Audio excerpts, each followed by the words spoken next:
Hello everyone, आप सभी को नमस्कार। This is DG and welcome to DG academy. I hope आप लोग अच्छे और स्वस्थ होंगे और अपनी तैयारी ज़बरदस्त तरीके से कर रहे होंगे। तो अगर आप एसएससी एमटीएस के लिए प्रिपेयर कर रहे हो तो आपके लिए गुड न्यूज़ है, क्योंकि एसएससी एमटीएस 2025 का नोटिफिकेशन आउट हो चुका है। तो इस वीडियो में हम सभी इंपॉर्टेंट चीज़ों पर डिस्कस करेंगे कि एप्लीकेशन फॉर्म कब से भरे जाएंगे, क्या एग्ज़ाम डेट रहेगी, टेंटेटिव वैकेंसीज़ कितनी होंगी, यानी जो नोटिफिकेशन में 1075 वैकेंसीज देखी गई हैं तो क्या वो इतनी रहेंगी, एज क्राइटेरिया क्या होगा, एग्ज़ाम पैटर्न क्या होगा और सिलेबस में क्या क्या होता है, और रिमेनिंग डेज में कैसे हम एसएससी एमटीएस को क्रैक करें, इसकी तो हमारी स्ट्रेटेजी क्या होनी चाहिए, इन सभी बातों पर डिस्कस करेंगे। तो चलिए शुरू करते हैं। सबसे पहले एसएससी एमटीएस के बारे में जिसको नहीं पता उसको मैं बता दूं कि एसएससी एमटीएस का एग्ज़ाम एसएससी के द्वारा कंडक्ट होता है, जिसमें आपकी दो पोस्टें होती हैं, पहली एमटीएस की और दूसरी हवलदार की। एमटीएस की पोस्ट सेंट्रल गवर्नमेंट के किसी भी डिपार्टमेंट में हो सकती है, जबकि हवलदार की पोस्ट सीबीआईसी और सीबीएन में। सीबीआईसी का मतलब है central board of indirect taxes and custom और सीबीएन का मतलब है सेंट्रल बोर्ड ऑफ नार्कोटिक्स। बात करें इस पोस्ट की तो ये ग्रुप सी की पोस्ट है, जो कि एक नॉन गैजेटेड नॉन मिनिस्टर की पोस्ट होती है। एमटीएस की बात करें तो ये एक डेस्क जॉब है, और जबकि हवलदार की बात करें तो ये एक वर्दी वाली जॉब है, इसमें आपको फील्ड वर्क भी करना होता है। अगर बात करें सबसे इंपॉर्टेंट चीज़ सैलरी की, तो आपकी सैलरी 36,000 के अराउंड बनेगी, जो कि आपकी ग्रॉस सैलरी होगी। इस पोस्ट पे आपका पे लेवल 1 होता है, जिसकी बेसिक पे 18,000 होता है, और उसमें और अलाउंसेस वगैरह मिला के आपकी ग्रॉस सैलरी 36,000 के अराउंड होती है। और इन हैंड सैलरी की बात करें तो आपको इन हैंड 31,000 मिलता है, जो कि एक्स सिटीज़ में मिलता है। वाई सिटीज़ में थोड़ी कम होती है और जेड सिटीज़ में और कम। एक्स सिटीज़ का मतलब है जो बड़े शहर होते हैं जैसे दिल्ली, मुंबई, कोलकाता। वाई सिटीज़ जो छोटे शहर होते हैं जैसे नोएडा, गुरुग्राम एक्सेट्रा। बात करें एमटीएस के एप्लीकेशन फॉर्म की, तो ये 26 जून से स्टार्ट हो गए हैं भरे जाने और 24 जुलाई तक चलेंगे, और इसका एग्ज़ाम 20 सितंबर से 24 अक्टूबर के बीच में होगा। तो आपके पास लगभग 90 दिनों का टाइम बचा हुआ है। तो इसके लिए आपको एक प्रिसाइज स्ट्रेटजी की ज़रूरत है। तो आगे हम देखेंगे वीडियो में कि कैसे इतने दिनों में आप एमटीएस के लिए प्रिपेयर करें। और ये टोल फ्री नंबर है एसएससी का, अगर आपको एप्लीकेशन फॉर्म भरने में कोई भी दिक्कत आती है तो आप इसे कॉल करके पूछ सकते हैं। वैकेंसीज़ की बात करें तो हवलदार में सिर्फ 1075 वैकेंसीज़ हैं। ये अभी टेंटेटिव है, फाइनल में जाते जाते थोड़ी इंक्रीज ही होंगी। और एमटीएस की वैकेंसी अभी कलेक्ट नहीं हुई है, डिपार्टमेंट की तरफ से एसएससी को नहीं भेजी गई हैं। जब डिपार्टमेंट सारे एसएससी को भेज देंगे तो एसएससी नोटिस के जरिए आपको बता देगा कि एमटीएस की कितनी वैकेंसीज़ हैं। सिर्फ हवलदार की 1075 वैकेंसीज़ हैं, तो आगे इंक्रीज़ होंगी और एमटीएस के भी 6-7 हज़ार के करीब आएंगी, तो 8-9 हज़ार के अराउंड इस बार वैकेंसीज़ होनी चाहिए। सीजीएल की बात करें तो सीजीएल में भी अच्छी वैकेंसीज आई हैं। सीजीएल की स्टेनो में भी ठीक ठाक वैकेंसीज हैं, सीएचएसएल में भी ठीक है, तो एमटीएस में भी घबराने की ज़रूरत नहीं है, इसमें भी ठीक ठाक वैकेंसीज आएंगी। आपका मोटिव होना चाहिए कि आप कैसे कितनी भी वैकेंसीज हो उसमें आप अपना सिलेक्शन श्योर कर पाए। अब देखते हैं कि एज लिमिट क्या होगी। तो आपकी एज लिमिट 1 अगस्त 2025 से देखी जाएगी। एमटीएस में दो एज लिमिट वाली पोस्टें होती हैं, एक 18 से 25 साल वाली और एक 18 से 27 साल वाली।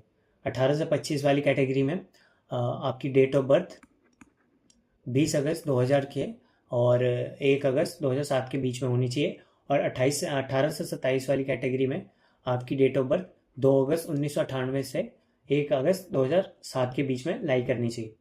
ये जनरल कैटेगरीज के लिए है। अगर आप SC/ST कैटेगरी से हैं तो आपको 5 साल का रिलैक्सेशन मिलता है, OBC से हैं तो 3 साल का रिलैक्सेशन मिलता है। यानी अगर आप SC/ST से हैं तो आप 32 साल तक फॉर्म भर सकते हैं, और SC/ST से हैं तो 30 ईयर की एज तक आप फॉर्म भर सकते हैं। अब बाकी आगे ये फर्दर रिलैक्सेशन है। अब क्वालिफिकेशन की बात करें तो मैंने बता ही दिया कि 10th पास ओनली आपको किसी भी रिकग्नाइज बोर्ड, यानी कोई भी बोर्ड आपका इंडिया में हो, आप 10th पास आउट होने चाहिए। और क्रूशियल डेट की बात की जाए तो आपका सर्टिफिकेट 1 अगस्त 2025 से पहले आ जाना चाहिए, 10th का सर्टिफिकेट, तभी आप इस वैकेंसी के लिए एलिजिबल होंगे, वरना आप इस फॉर्म को नहीं डाल सकते। और अगर आप OBC कैटेगरी से बिलोंग करते हैं तो आप कोशिश करें कि आप अपना OBC सर्टिफिकेट बनवा लें, और कोई ज़रूरी नहीं है कि आप क्रूशियल डेट के अंदर ही बनवा लें। एसएससी ने नोट में लिखा हुआ है कि the commission will not insist on candidates producing OBC certificate issued within crucial cut off date. ये आपकी अपॉइंटिंग अथॉरिटी पे डिपेंड करता है कि वो आप कब से आपका ओबीसी कैंडिडेचर मान रहे हैं। तो अगर आप बाद में भी ओबीसी का सर्टिफिकेट बना सकते हैं तो बनवा लीजिए, बट आपके पास सर्टिफिकेट हो तभी आप ओबीसी से फॉर्म फिलअप करिए या SC ST से, वरना आप जनरल कैटेगरी से भर दीजिए। अब देखते हैं कि आपको कैसे अप्लाई करना है। तो आपको सबसे पहले OTR करना होगा, जो कि ssc.gov.in के वेबसाइट पर जाकर करना होगा, या आप माई SSC एप्लीकेशन प्ले स्टोर से डाउनलोड करके वहाँ से कर सकते हैं। OTR का मतलब है वन टाइम रजिस्ट्रेशन। इसको करने के बाद आप फॉर्म फिलअप करेंगे और फॉर्म की जो फीस है ओनली 100 रुपीज़ है। ये जनरल कैटेगरी के लिए है, बाकी वुमेन कैंडिडेट और SC ST कैटेगरी के लिए अब फॉर्म फीस फ्री है। अब देखते हैं एग्ज़ाम पैटर्न के बारे में।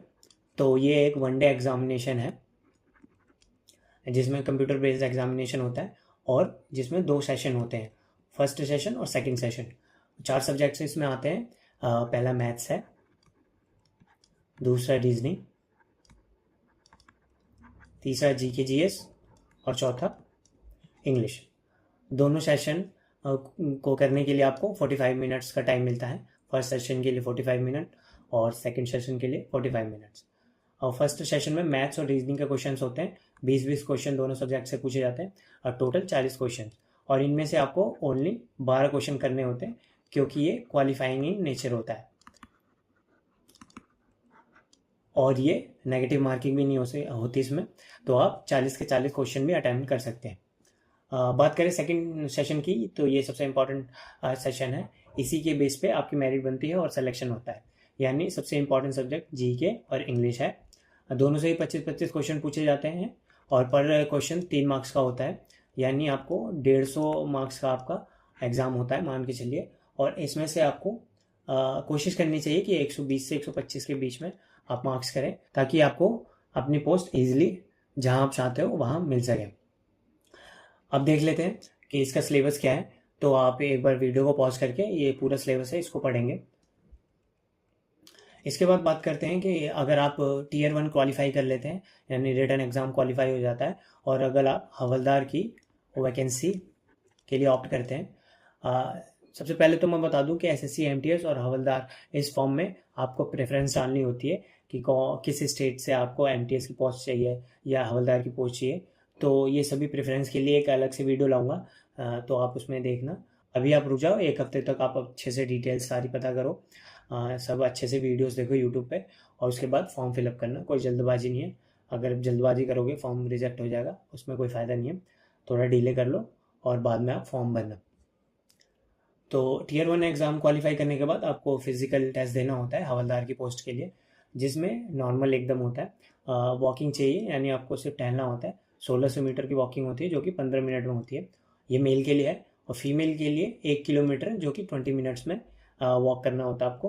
तो ये बहुत ही ईजी होता है। मेरा जब फिजिकल टेस्ट था तो मैं पहली बार तो जब गया था तो मुझे पता नहीं था, तो मैं 2 हफ्ते पहले से ही थोड़ी प्रैक्टिस कर रहा था, वॉकिंग की थी। और जब दूसरी बार मेरा फिजिकल हुआ था तो उस बार तो मैं बिना प्रैक्टिस के ही चला गया था और दोनों बार ही क्वालिफाई किया। तो ये बहुत ईजी होता है, इसमें कोई किसी को वो रिजेक्ट नहीं करते। अब बात करें हाइट की, तो वो 157.5 सेंटीमीटर चाहिए मेल के लिए, और चेस्ट चाहिए 81 सेंटीमीटर फुल्ली एक्सपेंड होने के बाद। यानी अगर आपकी चेस्ट 76-77 भी है तो आप 5 सेंटीमीटर अगर आप उनको फुला लेते हो, एक्सपेंड कर लेते हो, तो आप क्वालिफाई कर जाओगे। फीमेल की बात करें तो उनकी हाइट 152 सेंटीमीटर चाहिए, और वेट का ध्यान रखना है, फीमेल के लिए वेट 48 kg मिनिमम होना चाहिए। तो एक बार फिजिकल क्वालिफाई करने के बाद एक फाइनल मेरिट आती है। उसके बाद अगर आपका फाइनल मेरिट में नाम होता है, उसके बाद DV होता है, डॉक्यूमेंट वेरिफिकेशन, और उसके बाद फिर आपकी ज्वाइनिंग होती है। तो ये प्रोसेस बहुत ही छोटा होता है। MTS की पोस्ट पे बहुत जल्दी सिलेक्शन होता है। तो अगर आपको एक जॉब चाहिए, सरकारी नौकरी चाहिए, तो अगर आप एग्ज़ाम देंगे तो उसके 6 महीने के बाद ही आपके हाथ में एक सरकारी नौकरी होगी। तो अच्छे से मेहनत करिए, 3 महीने में ईजिली हो सकता है आपका। अगर आप फ्रेशर हैं तो फ्रेशर के लिए तो थोड़ा मुश्किल है 3 महीने में क्वालिफाई करना, पर पढ़ाई का भी वेस्ट नहीं होती। अगर आप इस बार मेहनत करेंगे तो इसमें नहीं होगा तो अगर दूसरे किसी एग्ज़ाम में हो जाएगा। पर अगर आप रिपीटर हैं, 1-2 बार दे चुके हैं SSC का एग्ज़ाम, तो आपके लिए अच्छा मौका है। बाकी इसके लिए स्ट्रेटजी वीडियो मैंने बहुत सारी बनाई है, तो आप चैनल पर जाके और विज़िट करके उन वीडियोस को देखें और उन टॉपिक्स को देखें और अच्छे से उनको प्रिपेयर करें। बात करें इस एग्ज़ाम को क्रैक करने की, तो आपके पास 90 डेज़ का टाइम बचा हुआ है। तो इन डेज़ में आपको सिर्फ जीके जीएस और इंग्लिश पे ही ध्यान देना है, बाकी 2 सब्जेक्ट्स नहीं करने। वो आप मॉक लगाएंगे तो दोनों सब्जेक्ट्स कवर हो जाते हैं। जीके जीएस को आप ज़्यादा से ज़्यादा करें और इंग्लिश पे भी विशेष ध्यान दें। जीके जीएस के लिए आप परमार सर से कर सकते हैं। परमार सर की PYQ सीरीज़ या FRB करवा रहे हैं वो, या नवीन सर हैं RWA के, नवीन शर्मा सर, उनसे भी आप प्रैक्टिस बैच उनका कर सकते हैं जो कि यूट्यूब पे फ्रीली अवेलेबल है। इंग्लिश की बात करें तो इंग्लिश के लिए आप रानी मैम को प्रेफर कर सकते हैं। बाकी और टीचर भी हैं जैसे अमन वशिष्ठ है, वो भी अच्छा पढ़ाते हैं, तो उनसे आप इंग्लिश वगैरह कर सकते हैं।